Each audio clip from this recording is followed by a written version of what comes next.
हुई है कि उद्धव ठाकरे जो है महायुति का हिस्सा बन सकते हैं, लेकिन अभी औपचारिक जो ऐलान होता है वो उद्धव ठाकरे ने नहीं किया है। तो जब तक वो औपचारिक ऐलान नहीं कर देते हैं तब तक एकनाथ शिंदे और अजीत पवार के पास में अभी ये एकनाथ शिंदे का हुआ बहुत बुरा हाल। महाराष्ट्र की राजनीति में पिस कर रह गए एकनाथ शिंदे और एकनाथ शिंदे की गद्दारी का जवाब उद्धव ठाकरे ने फडणवीस से हाथ मिलाकर कर दिया। जी हां, शिंदे की बर्बादी शुरू और उद्धव ठाकरे का महाराष्ट्र के महायुति में रोल बढ़ना तय। नमस्कार, मैं हूं राहुल शर्मा और आप देखना शुरू कर चुके हैं हमारा खास प्रोग्राम। और आज के इस प्रोग्राम में हम चर्चा कर रहे हैं महाराष्ट्र की। महाराष्ट्र में जब से नतीजे आए हैं, यानी कि 23 तारीख जब से नतीजे आए हैं, उसके बाद में महाराष्ट्र में सियासी बवाल दिखता नजर आ रहा है।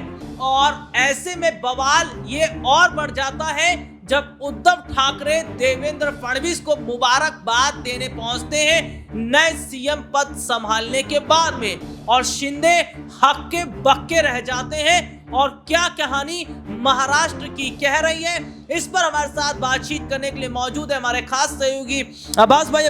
बहुत बहुत स्वागत है आपका इस प्रोग्राम में। चर्चा हम आपसे जरूर करेंगे, लेकिन कुछ मुख्य बिंदुओं पर एक नजर डाल लेते हैं कि 23 नवंबर 2024 को महाराष्ट्र विधानसभा चुनाव के नतीजे घोषित होने के बाद महायुति में जिस तरीके से टेंशन बनी हुई थी सीएम पद को लेकर, मंत्री पद को लेकर, वो कहा जाए तो एक टेंशन तो खत्म हो गई सीएम पद को लेकर, लेकिन मंत्री पद को लेकर टेंशन खत्म नहीं हुई है। और इन सब के बीच में मैं अपने दर्शकों को बताऊं कि उद्धव ठाकरे और फडणवीस की मुलाकात, और क्या एकनाथ शिंदे की अब जरूरत नहीं है। देवेंद्र फडणवीस को अगर जाना है तो जाओ, क्योंकि रोकेंगे नहीं। रोकेंगे क्यों नहीं? क्योंकि बीजेपी का आंकड़ा है 132 और अजीत पवार का है 41। इन दोनों को मिला दिया जाए तो बहुत आसानी से बहुमत बन रहा है और ऐसे में शिंदे की जरूरत नहीं है। लेकिन अजीत पवार पर भरोसा नहीं कर रही है बीजेपी, और ऐसे में अगर देखा जाए उद्धव ठाकरे ने हाथ बढ़ाया है। और क्या स्थिति रही थी महाराष्ट्र के विधानसभा चुनाव के नतीजों के बाद में शिवसेना यूबीटी कांग्रेस की और शरद पवार की एनसीपी की, इसको भी समझ लीजिए। दरअसल उद्धव ठाकरे की शिवसेना को 20, कांग्रेस को 16 और शरद पवार की राष्ट्रवादी कांग्रेस को 10 सीटें मिली थी। ये मोटा मोटा पूरा आंकड़ा मैंने अपने दर्शकों को बताया। अब हमारे साथ जो हमारे सहयोगी बने हुए इनके पास चलते हैं। अब्बास भाई, यहाँ पर हम देख रहे हैं कि शिंदे नाराज सीएम पद को लेकर भी थे और सीएम कुर्सी उन्हें नहीं मिल पाती है तो डिप्टी सीएम बनाया जाता है। डिप्टी सीएम पद को लेकर वो कहते हैं कि ये पद कोई पद थोड़े होता है, ये तो एक औपचारिकता होती है। उनकी जो नजर गड़ी हुई थी वो मंत्रालय पर गड़ी हुई थी।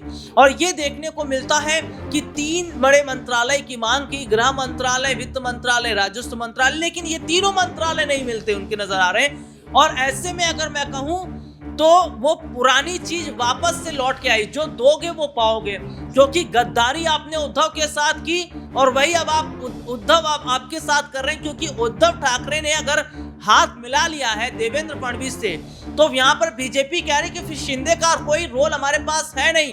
तो क्या वाकई मुंह तोड़ जवाब उद्धव ठाकरे ने शिंदे को दिया है? और जो शिंदे की हालत हो गई है, इसको देखकर क्या कहना चाहेंगे? देखिए, जैसे आपने कहा कि गद्दारी का नतीजा गद्दारी होती है, ये बात बिल्कुल ठीक कही आपने। कहीं ना कहीं जो कह सकते हैं कि किसी शिवसेना में फूट डालना, पहले उद्धव ठाकरे की शिवसेना में जो एकनाथ शिंदे ने फूट डाली थी और रातों रात उनके विधायक लेकर रफू चक्कर हो गए थे और बीजेपी के साथ में हाथ मिला लिया था, तो कहीं ना कहीं उद्धव ठाकरे के साथ में एकनाथ शिंदे ने गद्दारी की थी।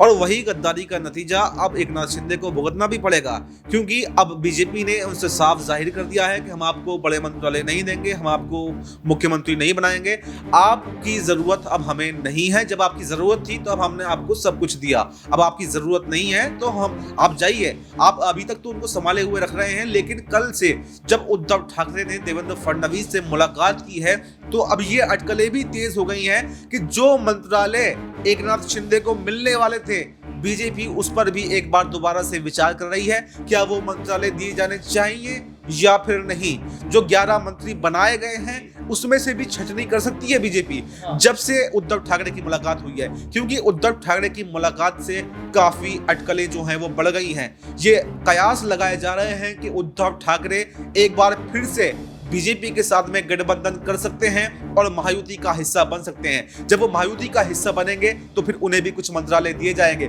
और उन्हें जो मंत्रालय दिए जाएंगे वो एकनाथ शिंदे के मंत्रालयों को काट कर ही उद्धव ठाकरे को मंत्रालय दिए जाएंगे। उन्हें अलग से कोई मंत्रालय नहीं दिए जाएंगे, और अजीत पवार पर वो भरोसा नहीं जता रहे हैं। हालांकि आपने बताया कि अजीत पवार की और बीजेपी की दोनों को मिलाकर भी सरकार बन रही है, ना को उनको उद्धव ठाकरे की जरूरत है और ना ही एकनाथ शिंदे की जरूरत है। लेकिन कहीं ना कहीं ये देखा गया है कि महाराष्ट्र की राजनीति में शरद पवार ने किंग मेकर की भूमिका हमेशा से निभाई है, और उन्हीं के भतीजे हैं अजीत पवार। तो कहीं ना कहीं उसी राह पर भी अजीत पवार चल रहे हैं। पिछली बार आपने देखा था कि अजीत पवार ने जो है कुछ विधायकों के साथ में मिलकर के देवेंद्र फडणवीस को मुख्यमंत्री बना दिया था, अपना समर्थन दे दिया था। लेकिन मात्र कुछ ही दिन के बाद में अजीत पवार ने अपना समर्थन वापस ले लिया था और चाचा शरद पवार के साथ में महाविकास आघाड़ी का रुख कर लिया था। तो बीजेपी अभी तक उस चोट को भूली नहीं है कि अजीत पवार जो है शरद पवार के भतीजे हैं और कभी भी खेला कर सकते हैं। मेरा एक सवाल ये है कि आप अपनी बात आगे जरूर रखिएगा, कंप्लीट जरूर कीजिएगा। यहीं पे मेरा एक सवाल ये बन जाता है कि ये क्या हम देख रहे थे कि एकनाथ शिंदे के लिए एक ऑप्शन बच रहा था कि वो महाविकास आघाड़ी की तरफ जाएंगे अपने विधायकों को लेकर, और ये कहा जा रहा था कि महायुति में बात नहीं बन पाती है, मंत्रिमंडल को लेकर बात नहीं बन पाती है, तो वो शरद पवार के साथ हाथ मिलाएंगे, महाविकास आघाड़ी की तरफ जाएंगे। लेकिन महाविकास आघाड़ी की तरफ का जो रास्ता है, या जो शिवसेना यूबीटी की तरफ जो रास्ता जा रहा था, वो रास्ता तो बंद कर दिया उद्धव ने देवेंद्र फडणवीस से हाथ मिलाकर। तो शिंदे के हाल तो कुछ ऐसी हो गई है कि आसमान से गिरा और खजूर में अटका। तो क्या जो कुर्सी के लिए, वो भी 2.5 साल की कुर्सी के लिए उन्होंने उद्धव के साथ गद्दारी की, ऐसे में कहीं ना कहीं देखा जाए तो 5 साल के लिए पूरे ही उद्धव ठाकरे और जो उनका पूरा, अगर हम कहा जाए, जो नेतृत्व है वो कहीं ना कहीं पूरी तरीके से खत्म होता अब नजर आ रहा है, क्योंकि कोई रोल बीजेपी को जरूरत है नहीं और उद्धव ने हाथ मिला लिया है फडणवीस से। देखिए, मैं आपको अभी बता दूं कि अभी उद्धव ठाकरे की मुलाकात एक आमतौर पर मुलाकात थी। उन्होंने अभी हाथ जो है उसकी घोषणा नहीं की है। अभी तक उन्होंने महायुति का दामन पूरी तरह से नहीं थामा है। सिर्फ राजनीतिक गलियारों में ये हलचल तेज हुई है कि उद्धव ठाकरे जो है महायुति का हिस्सा बन सकते हैं, लेकिन अभी औपचारिक जो ऐलान होता है वो उद्धव ठाकरे ने नहीं किया है। तो जब तक वो औपचारिक ऐलान नहीं कर देते हैं तब तक एकनाथ शिंदे और अजीत पवार के पास में अभी ये गुंजाइश बची हुई है कि वो महाविकास आघाड़ी का रुख कर सकते हैं। लेकिन ये बात, आपने सवाल बहुत अच्छा उठाया कि उद्धव ठाकरे बीजेपी से हाथ मिला सकते हैं। देखिए, इसमें कोई शक नहीं है कि उद्धव ठाकरे भी पहले बीजेपी के साथ में भी सरकार चला चुके हैं और उसके बाद में वो महाविकास आघाड़ी के साथ में भी सरकार चला चुके हैं। तो राजनीति में वो कहते हैं ना कि वादे और वादों की कोई अहमियत नहीं होती है, तो वादों की कोई अहमियत नहीं है, तो इसलिए उद्धव ठाकरे कब अपना समर्थन किसके साथ में दे दें इसका कोई भरोसा नहीं है। ऐसा कोई सगा नहीं जिसे राजनीति ने ठगा नहीं। जी बिल्कुल, ऐसा कोई सगा नहीं जिसको राजनीति ने ठगा नहीं। तो उद्धव, लेकिन मैं ये बात कहना चाह रहा हूं कि अगर शिंदे और अजीत पवार दोनों एक साथ में महाविकास आघाड़ी का अगर रुख करते हैं तो उस वक्त में सबसे ज्यादा जो किंग मेकर की भूमिका होगी वो फिर उद्धव ठाकरे के पास में होगी। उद्धव ठाकरे के पास में यूं होगी कि शिंदे अजीत हो जाएंगे, शरद कांग्रेस हो जाएगी। इनके साथ में इनका फिर भी बहुमत नहीं बन पाएगा बिना उद्धव के। तो उद्धव ठाकरे जो हैं उस वक्त किंग मेकर की भूमिका में आ जाएंगे। अगर वो महाविकास आघाड़ी में रहते हैं तो उनकी सरकार महाविकास आघाड़ी की सरकार बन जाएगी, और अगर वो बीजेपी के साथ में जाते हैं तो बीजेपी की सरकार बन जाएगी। तो ऐसे में ये देखना काफी दिलचस्प होगा पहले कि अजीत पवार और एकनाथ शिंदे क्या महाविकास आघाड़ी का रुख करेंगे, और अगर करते हैं तो फिर सहमति किस तरीके से बनती है। क्योंकि उद्धव ठाकरे जब किंग मेकर की भूमिका में आ जाएंगे तो वो भी फिर अपना अच्छा रोल मांगेंगे, वो भी अच्छे मंत्रालयों की मांग कर सकते हैं या मुख्यमंत्री की पद की मांग कर सकते हैं, वो बड़ी मांग कर सकते हैं। और अगर बड़ी मांग, उनको बड़ा पद जो है उद्धव ठाकरे को महाविकास आघाड़ी में नहीं बनता है तो फिर वही अपना पुराना रुख अपनाएंगे, बीजेपी के साथ में आ जाएंगे, और यहाँ पर फिर उनको अच्छा मंत्रालय, अच्छा ये डिप्टी सीएम या मुख्यमंत्री भी बीजेपी ऑफर कर सकती है। एक छोटा सा सवाल है, जब नीतीश कुमार मुख्यमंत्री बनने के लिए आरजेडी के साथ गठबंधन कर सकते हैं और आरजेडी के साथ गठबंधन को तोड़कर वापस बीजेपी के साथ मिलकर फिर से मुख्यमंत्री बन सकते हैं, और अगर महाराष्ट्र में अजीत पवार चाचा शरद पवार के साथ मुलाकात कर सकते हैं, चाचा शरद पवार के साथ गद्दारी करके बीजेपी के साथ हाथ मिला सकते हैं। अगर शिंदे उद्धव ठाकरे के साथ गद्दारी कर सकते हैं 2.5 साल के सीएम बनने के लिए, तो इसमें फिर हर्ज क्या है कि उद्धव ठाकरे क्यों ना वो कदम उठाएं और क्यों ना उद्धव ठाकरे भी वो काम करें जो राजनीतिक पार्टी के तमाम बड़े नेता कर रहे हैं। जी बिल्कुल, हर्ज तो कुछ नहीं है। देखिए, हम इसमें ये नहीं कह सकते कि हर्ज है कि हर्ज नहीं है, क्योंकि राजनीति में ये पहले से देखा गया है कि कभी भी कब कौन अपना रास्ता बदल ले, कब कौन अपना पाला बदल ले, इसको लेकर के कुछ भी कहा नहीं जा सकता। क्योंकि राजनीति में ये कहा गया है कि इसमें कोई सगा नहीं, जैसा अभी हमने बात की, हमने जिक्र किया कि राजनीति में कोई सगा नहीं होता है। जब एक चाचा के साथ में अजीत पवार धोखा कर सकते हैं, तो फिर उद्धव ठाकरे का तो यहाँ पर कोई ब्लड रिलेशन भी नहीं है, तो फिर वो क्यों धोखा नहीं कर सकते महाविकास आघाड़ी के साथ में। सारी जो खेल है ये सत्ता हासिल करने का खेल है, सारा कुर्सी हासिल करने का खेल है। ये देखिए, आपको मैं याद दिला दूं कि उद्धव ठाकरे हमेशा से हिंदुत्ववादी नेता रहे हैं, हमेशा से हिंदुत्व का मुद्दा उठाते रहे हैं, लेकिन उन्होंने भी तो कहीं ना कहीं कुर्सी पाने के लिए जो है बीजेपी के साथ में एक बार विश्वासघात किया था, और विश्वासघात करने के बाद में ही वो महाविकास आघाड़ी का रुख किया था और मुख्यमंत्री बने थे, क्योंकि बीजेपी में उनको मुख्यमंत्री नहीं बनाया जा रहा था। तो यही सब सोचकर उन्होंने पहले भी धोखा किया था, तो अब वो दोबारा से बीजेपी का रुख करते हैं, तो इसमें हर्ज तो कुछ नहीं है।